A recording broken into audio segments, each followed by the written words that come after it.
Lesson 4.8, Analyzing Graphs of Polynomial Functions. Our essential question: how do you find turning points, local max and min, and odd and even functions?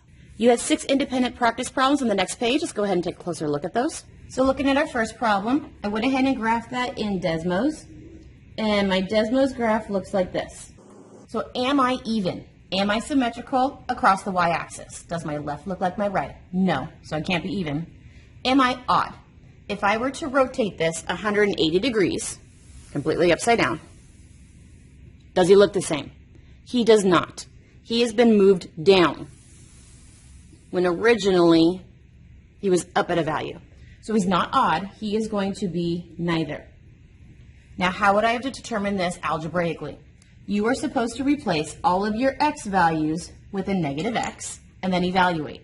So replacing all my x values with a negative x and evaluating, the entire negative x to the third power meant that negative is going to occur 3 times. If you are 3 times, that means you are still negative, and this is a plus 2. If you're even, you're exactly the same. It's not. If you're odd, every single term has been turned opposite. This last term has not been termed opposite, which means it's not odd, which means it is neither. So looking at our next problem, we're going to go ahead and graph it using Desmos. Using Desmos, it looks like this. I do not see the left looking exactly like the right. If I were to rotate this 180 degrees, it does not look the same, so it cannot be odd, which means I believe that this is also neither. So let's go ahead and determine that algebraically. How do you determine this algebraically? You are supposed to replace all of your x values with a negative x. So I'm replacing all of my x values with a negative x, remembering it all needs to be in a parenthesis. Now we're going to go ahead and evaluate. So my f function at negative x. The entire quantity of negative x is raised to the 4th power. Since it's raised to an even power, that meant it's now positive, so I have x to the 4th power. This is minus 5. I have the entire quantity of negative x raised to the 3rd power, which means that I actually end up having a negative x to the 3rd power. The negative 5 times the negative x gives me a positive 5x to the 3rd power. So I'm either exactly the same, which I'm not, or every single term has turned opposite. The first terms are not opposites, so I am actually going to be a neither. So our next problem, we're going to go ahead and graph it on Desmos. Graphing it on Desmos, it looks like this. It's not symmetrical across the y-axis. The left does not look exactly like the right, so it cannot be even. If I rotate it 180 degrees, does it still look the same? It does. So graphically, I believe I have an odd function. Let's go ahead and prove that algebraically. How do you do that? You replace every single x value with a negative x. So we're going to evaluate f at negative x. The entire quantity of negative x to the 3rd power, since it's raised to an odd power, we have a negative left. Negative 12 times negative x is a positive 12x. So if it was even, it was exactly the same, not exactly the same. If it's odd, every single term has turned opposite. The first term is opposites, the last term is opposites. Every term is turned opposite, so we just proved that, in fact, yes, this is an odd function.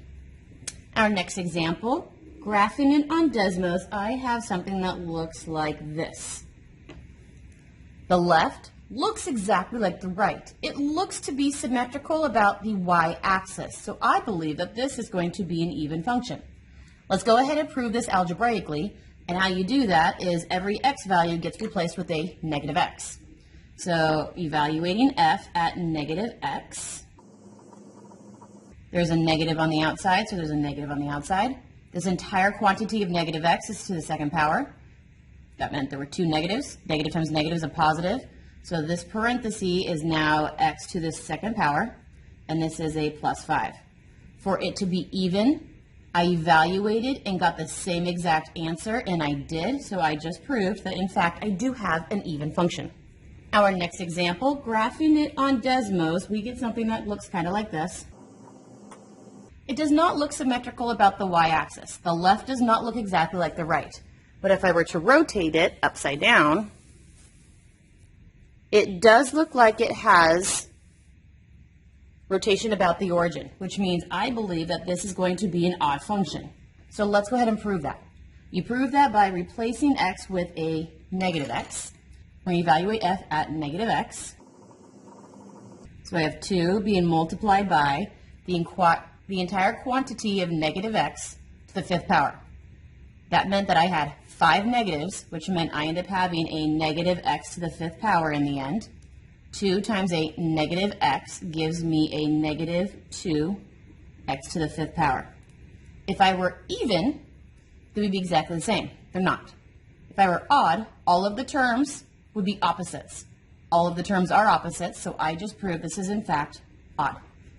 Our last example problem, graphically using Desmos, my graph looks like this. My left looks exactly like my right, so I believe this is symmetrical about the y-axis. If it is, then our function is even. Let's go ahead and determine that algebraically, and you do that by replacing all the x values with a negative x and evaluating. So I'm going to evaluate g at negative x. The quantity of negative x to the 4th power meant there were 4 negatives. They pair up to make positives, so I end up having x to the 4th power. The entire quantity of negative x to the 2nd power is a positive x to the 2nd power, and we have minus 7. I see it's exactly the same as the original, which verifies that yes, this is in fact an even function.